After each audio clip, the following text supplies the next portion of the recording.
Hi, it's Miss Nikki the therapist. Welcome back to my channel where we discuss children's mental health, the impact of acculturation stress on immigrant communities' mental health, and an insight into my perspective as a school-based therapist. This video is a part 3 of our previous 2 conversations about the British miniseries on Netflix called Adolescence. And the last part of my thoughts on the show, I really want to focus on parenting skills, the evolution of parenting across time, and what we can do to give parents the tools that they need so that they can be the best parents for our children. In the last few minutes of the show's final episode, Jamie's dad is taking a lot of time and reflecting on his own parenting, what he did wrong, what he actually did better than his own father, and what are some things that he could have done to kind of avoid the situation that they're in right now. When a parent begins to reflect on their own parenting, kind of going through that thought process, the first thing I always affirm to parents in session is the fact that you're able to have that conversation with yourself, reflect on your parenting strategies, the fact that you want answers, and the fact that you want to change for the better, that itself is half the battle. That is literally how important it is, that self-reflection. A lot of times we do have parents in denial about their contribution to the child's symptoms and problem behaviors, become incredibly defensive when any part of their parenting strategy is questioned or approached, even if a parent is ready for that change.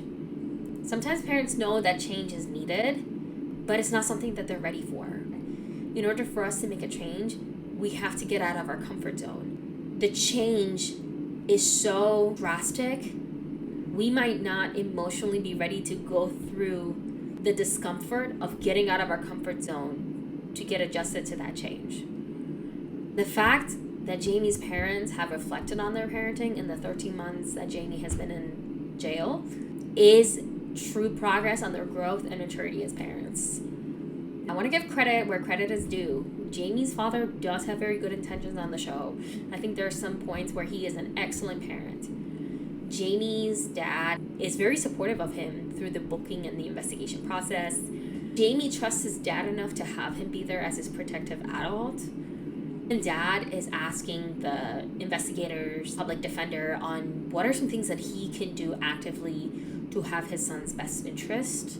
Dad even asks Jamie, did you do it? And Jamie says no. And dad finds out that Jamie lied because he sees CCTV footage.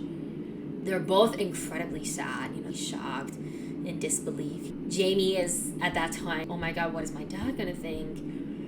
And dad does a wonderful job, very difficult position to be in, even though he's upset, knows his son lied to him, watched his son commit such a heinous crime. He prioritizes being a supportive parent to his son, and instead of yelling at him or shaming him, all that, still continues to be there for his son. All right, so you might be wondering, is Jamie's dad really a good parent if Jamie murdered a girl because he got rejected? Doesn't everybody get rejected? All right, we're going to stop that. We're going to talk about it. Most people are taught that parenting is instinctual, which makes people very defensive when their parenting methods are questioned. The statement that parenting is instinctual does need context. The instinct or the desire to care for your child is instinctual. The skills to do it effectively, though, are not. And a lot of people naturally learn parenting skills from the way that they were parented. Therefore, that makes it a lot harder for them to be open to learning different parenting strategies. If we believe that our parenting strategies are instinctual, it's something that we're born with, then it makes sense that any challenge to that we're going to interpret as us being inherently bad parents rather than just making bad parenting choices. Positive messaging is not just for kids, it's also for adults. You're also probably thinking, isn't parenting simple if you really love your child? Ooh, there are so many parents that will disagree with you right now. But let's talk about it. Let's break it down. First of all, unfortunately, not all parents know how to show love to their children because not all parents, one, wanted to be parent or raise their children. They either did it out of societal pressure or had to do it because of unforeseen circumstances. 2, some became parents without considering the emotional or financial readiness behind it. And 3, Not all parents had the best upbringing or parenting role models themselves to be able to then learn those skills so that it can help them through their own parenting journey. So we're going to take a step back into Jamie's, talking about Jamie's dad for a second. He does reflect on his own intergenerational trauma. Even though he was not going to follow through his father's path with, using corporal punishment, he is still questioning whether he's good enough of a parent. He did make significant improvements to his parenting methods based off of his understanding of what parenting entailed during his childhood. He didn't have to think about, or his parents didn't have to think about, how social media or the internet would impact children's safety, because social media and the internet didn't exist at the time.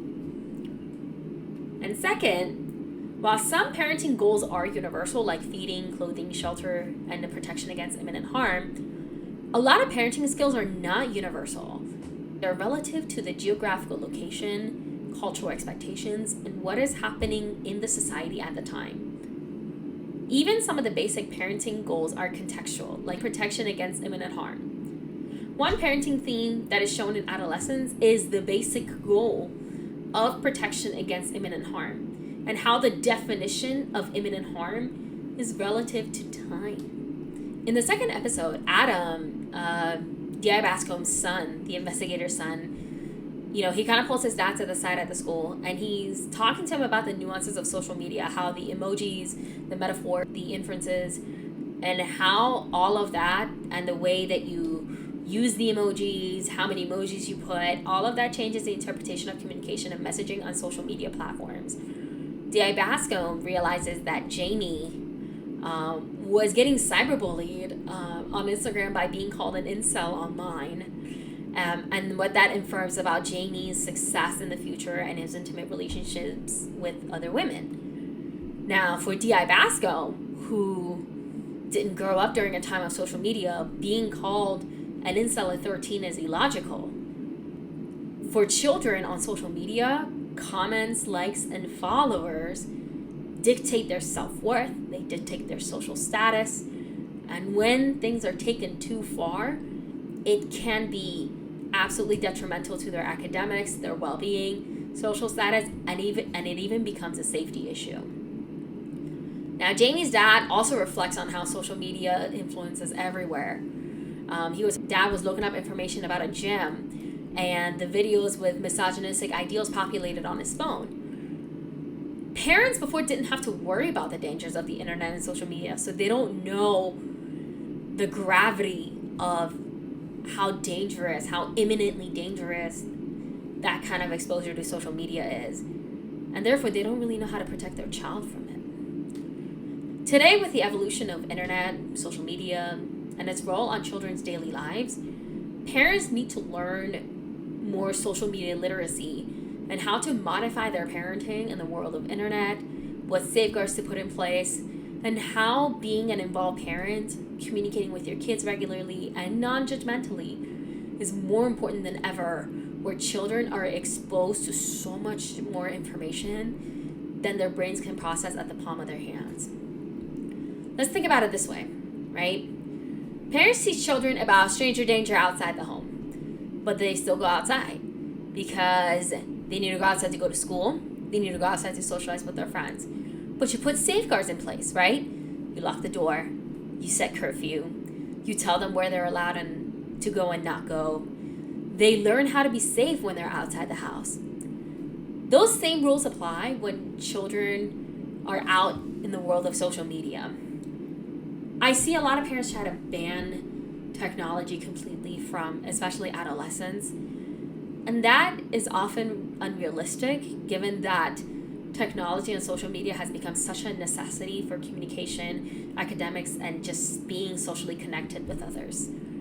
However, we can teach parents how to put those safeguards in place the same way that they would when a kid is going outside. You can teach them how to place parental controls, banning certain websites that doesn't have appropriate content for children, or monitoring their social media activity and messages for safety, and having an honest conversation with the child or the adolescent about what that's going to look like, how it's going to be implemented, and how it's really about safety and not them wanting to relinquish that adolescent's autonomy.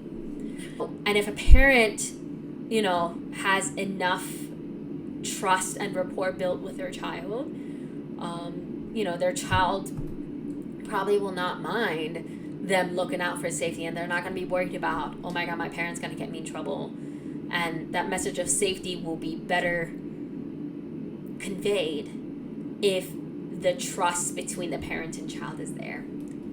And lastly, keep an open mind, for parents. Keep an open mind, a constantly learning mind, as your children's childhoods will be vastly different from yours, since more nuanced parenting skills are taught, not innate, and the skills that we need to learn can change depending on the informational and technological advancements of the time. Thank you so much for watching. Please be sure to like, comment, and subscribe for more content on children's mental health, acculturation, stress in immigrant communities, and my insight and perspective as a school-based therapist.